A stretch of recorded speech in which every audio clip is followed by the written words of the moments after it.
Let's destroy something in the name of art.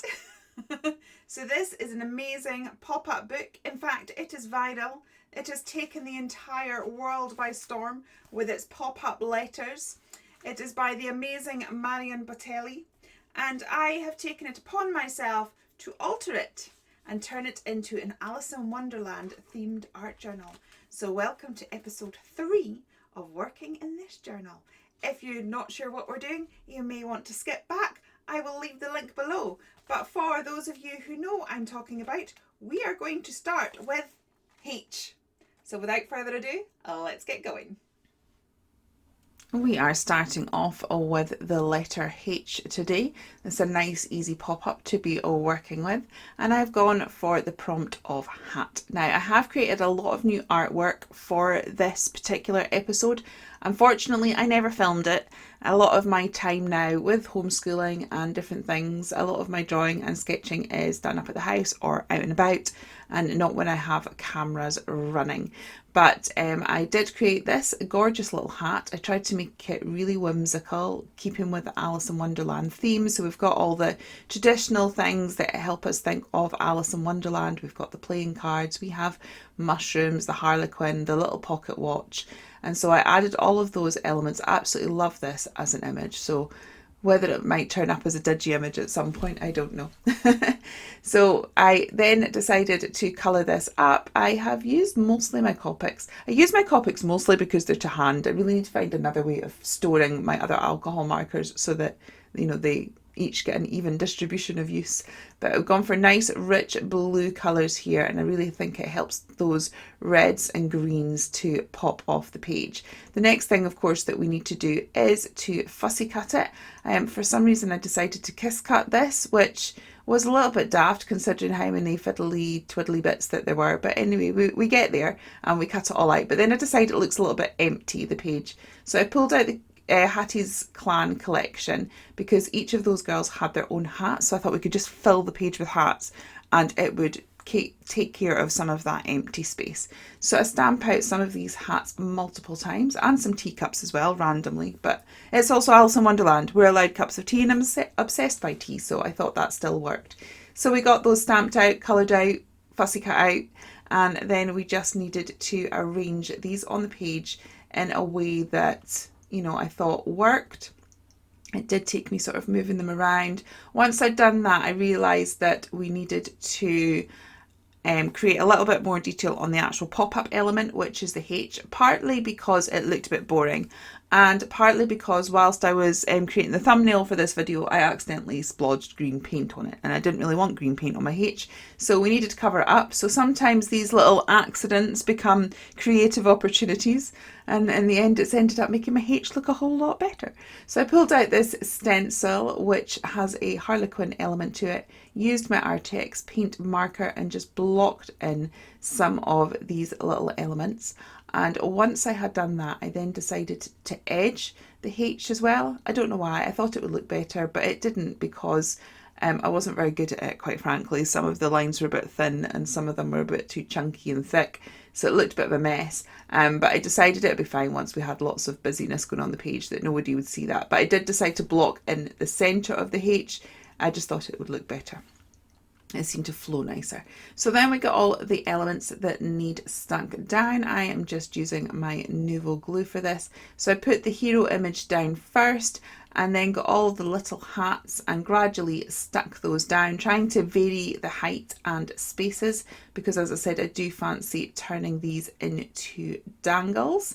So this one as well, I quite like doing this with images, is that you kind of overlap it and then take the other half of the image and put it somewhere else. I think it gives it a nice uneven space, and now I also feel that the hats are evenly distributed across the page.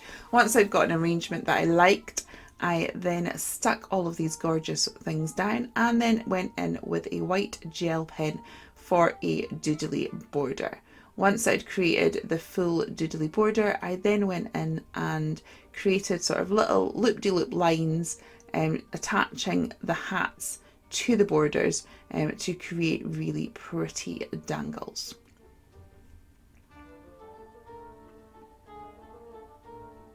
Once I'd done this, I did think that the main hat looked like it was floating on nothing, so it did need grounded. I do like grounding my images. So once again, I pull out the Artex markers and I just sort of block in the grey. And I didn't like the harsh lines, so I was using a slightly damp brush just to feather the edges of that out a little bit to soften it, and I did like that a little bit better. Now I found a space for my teacups, but I wasn't overly loving it, but it's amazing. I put a couple of little dots in pink and yellow, and all of a sudden it felt magical and fanciful, and I liked it. And that is that page complete, and we have a 2 side-by-side comparison of the before and after of this page. Now this one's interesting. We've got I and Jai. So for I am going for impossible things. This page I decided to keep really simple, and I'm literally just creating a list of impossible things. Now I approached this by just typing out a whole load of things on my computer and printing it out, and I'm just going to cut round each of them and stick them into the page. Now, rather than sticking with just things that were impossible within Alice in Wonderland, I've also got another 2 categories: things that would be lovely but impossible in my craft room, and also things that I find impossible in daily life.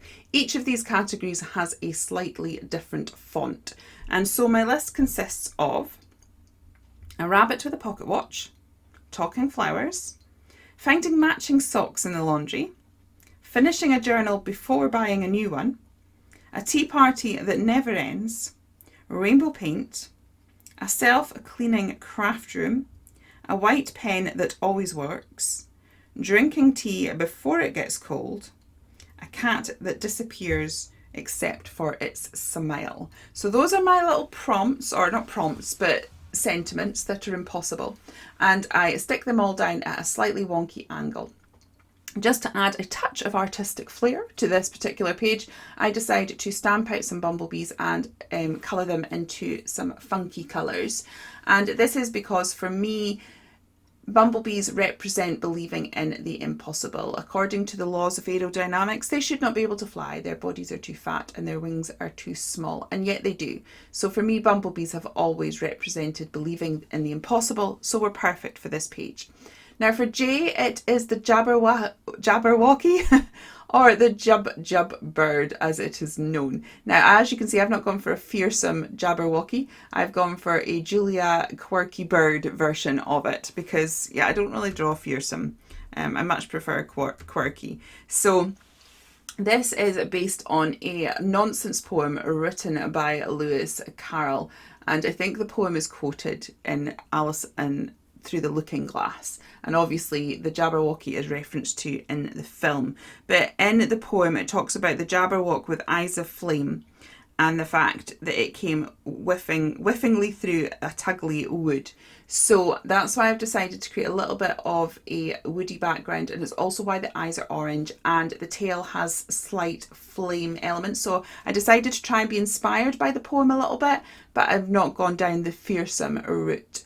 I did write jub all over the background as an indication of the prompt, and I didn't like it. So in a way it was good because it forced me to have to try and cover it up a little bit to make it work, and I ended up making these sort of tangly twisted trees, which again goes really well with the poem because this little wood is mentioned a lot. So I just layer up some different colours, I layer some different browns and some greys and smudge it all together until we get the wood. I'm delighted with this page. I just think it looks really cute, and yeah, it's my gorgeous little Jub. This is actually a free digital stamp, so I will link to it below if you fancy having a play with this image as well. And again, I sort of made it a bit more mystical by adding some orange dots and then give it a white centre so it looks like we've got these little glowing fireflies. Absolutely loving how this page was coming together, but the big dot of the J just really bothered me, so I decided we needed to zhuzh that up a little bit. So I freehand drew a little flower and coloured that with my acrylic markers, gradually building up the layers of colours so it looked a little bit more professional rather than like a child drew it. It's still got a very cartoonish look, And then I added some black doodles, some white doodles, and a few little white dots just to sort of bring it to life. And once I had done that, we then stick it over the dot. This did take a little bit of fiddling. I've not kept all the fiddling in because I had to do it so that the page still closed. So it did take a little bit, but we got it to work in the end, and I added a little bumblebee to that flower too. And that is this page all complete. Have to say, absolutely in love with this one. Really love how it has turned out. And so the final one for today is K, and for this prompt I am going for keyhole. Now in some of the earlier episodes we used a lot of this book page from Alice in Wonderland book. We've not used it quite so much in this particular episode, but I pull it out again and I'm just putting it behind the mechanism there for the way the K opens up. So I am trimming that down. As I was trimming it down, I was thinking of cutting down the edge, but I thought, do you know what, we're going to get a much neater look if I just fold it and stick it down. So that's what I've done. So it means we've got that to deal with when we go onto L. And I decide to change the colour of the K and colour it all in with a gold pen. It's been a while since I've used this pen, so this is what is it? It's sorry, I'm just going to pull it from the side here. It is a Woodcraft Zig marker. So I colour it all in with that, and then I am trying to make the rest of the background look like wood. So to approach this, I took an alcohol marker and literally just coloured in straight lines, and where it's overlapped, we're already getting a slight grainy look to the page. So I just kept going with that until I filled the page. And once I had done that, I wanted to emphasize that look a bit more. So we kind of sketched in some knots. It does look a little bit dodgy at this point. So again, if you're doing anything like this, you need to trust the process. So we put in these lines. And once I had filled the page with these sort of extra lines and knots, I then went over it again with the original alcohol marker and just knocked it back. It just sort of blended those lines so they looked a bit softer on the page and a bit more natural.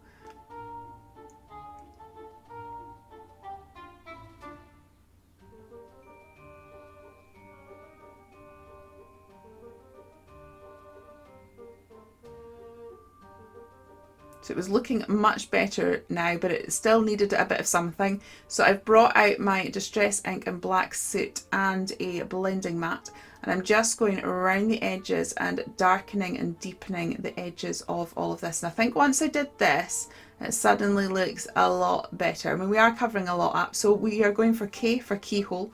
This is another artwork that I have drawn and coloured in. I actually coloured this in during our chat and craft event the other week on Zoom. So I was sat colouring this in whilst chatting to all the lovely ladies. So we popped that in, and that is the main feature for this page. I thought it'd be quite nice if the elements of the background sort of spilled out into the foreground. So I took this tiny little stamp from the Enchanted Forest collection and stamped it out.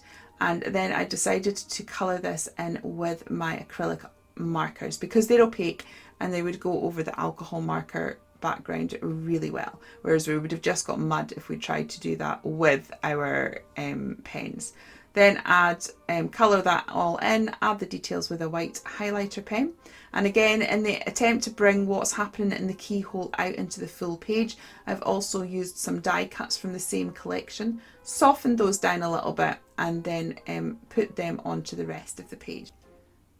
I was really loving how it was looking at this point, but decided it needed still more detail. I mean, we are in Wonderland. We need to be OTT and very, very quirky. So again, going with the theme of keyhole, I then take some little stamps out of my collection that have this key motif. And I'm stamping, you can't see it just now because I'm stamping with a VersaFine Clear so that I can emboss these little keys. So I've stamped them all over the page, again at varying heights like we did with the hats, because guess what? Yeah, I'm going to turn them into dangles.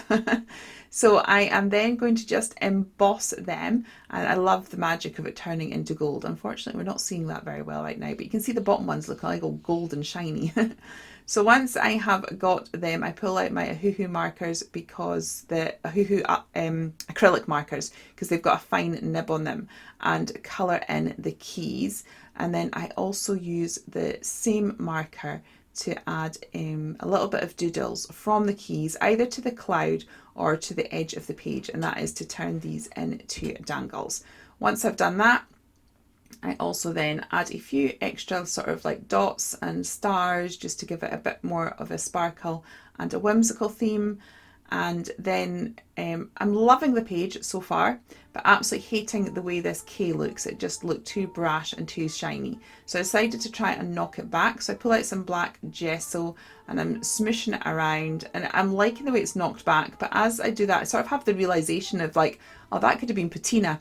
So I also pull out my teal paint and also the copper Ohuhu acrylic paint pen, and I'm gradually sort of layering these colours, the black, the teal and the copper, until I've kind of got it knocked back. And I just think it suits the page so much better. I really prefer this. Although it looks a bit messy, I really prefer this to the bright, shiny page that we had at the beginning. So just sort of I keep fiddling and tweaking it until I get the sort of shading that I like.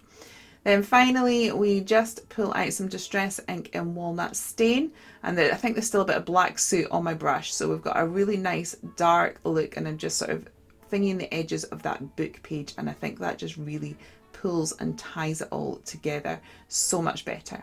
And then finally, because it's me and we need a doodly border on absolutely everything that we create, we add the doodly border just to finish the page off.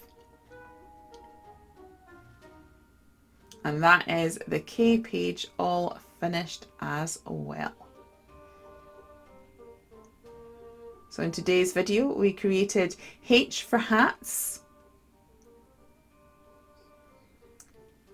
I for impossible things, and J for a Jabberwocky or Jub Jub bird, and K for keyhole. If you've enjoyed this video, you might want to check out the rest of this series, and I'll just tag it right here.